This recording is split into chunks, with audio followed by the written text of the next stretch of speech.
आजादी का Amrit Mahotsav.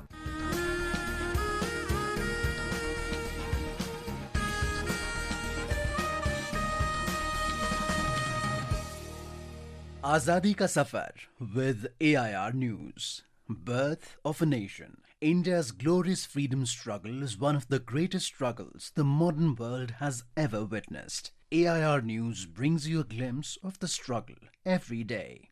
Simon, go back! Simon, go back! Simon, go back! Simon, go back! On 3rd February 1928, the Indian Statutory Commission, popularly known as Simon Commission, arrived in Bombay.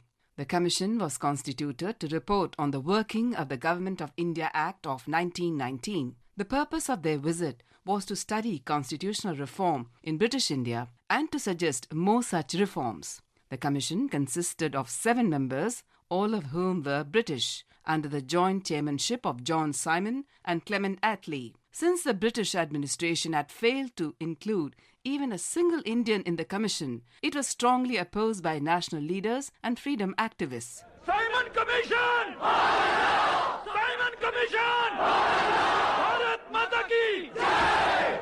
Vande Mataram! Vande Mataram! During the annual session of the Indian National Congress held at Madras in 1927, it was decided to boycott the commission. On the arrival of the commission in India, the entire country observed a hartal. Meetings were held all over the country to condemn the appointment of the commission. The commission was confronted by protesters who thronged every city where the commission went. The British came down heavily on the strikes. There was firing at demonstrators in Madras and lathi charge at many places. The Central Legislative Assembly decided by a majority that it would have nothing to do with the commission.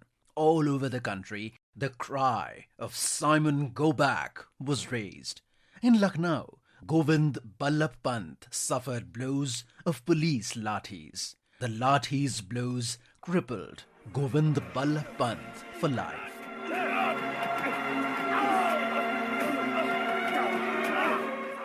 On October 30, 1928, when the commission visited Lahore, Lala Lajpat Rai led the people to protest against the commission. The protest was peaceful, but in an act of retaliation, James A. Scott, the then superintendent of police, ordered a lathi charge against the protesters. Lala Lajpat Rai was severely injured.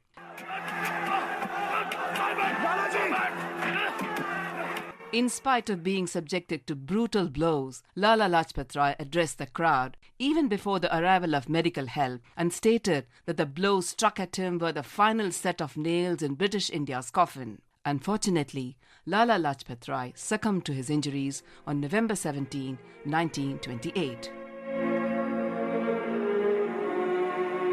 Simon Commission nevertheless published a 2-volume report. It proposed provincial autonomy in India, but rejected parliamentary responsibility at the centre. The British government had seen the opposition the Simon Commission faced in India and tried to calm down the people by saying that the opinion of Indians will be taken into account in any such future exercise. Later, the British government held roundtable conferences in London to discuss the constitutional reforms in India. We also remember freedom fighter Bhabani Prasad, who was martyred on 3rd February 1935. A political activist, Bhabani was born in 1914 at village Joydebpur in the district of Dhaka, now in Bangladesh. He got involved in Bengal's revolutionary movement and joined the Sri Sangha revolutionary group in Dhaka.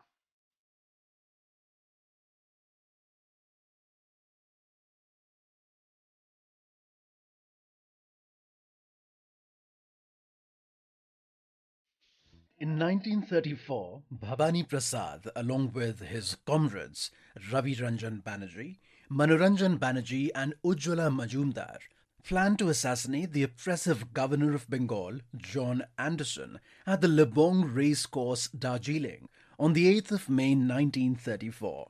Bhabani approached the governor and fired, but mistakenly shot a British woman. Bhabani was wounded in the exchange of fire with the police. He was caught and sent to jail. The court later sentenced him to death in the case. Bhabani Prasad was hanged on the 3rd of February 1935 in Rajshahi Central Jail. We salute the great martyr. That brings us to the end of this episode of Azadi Ka Safar with AIR News. See you in the next episode tomorrow.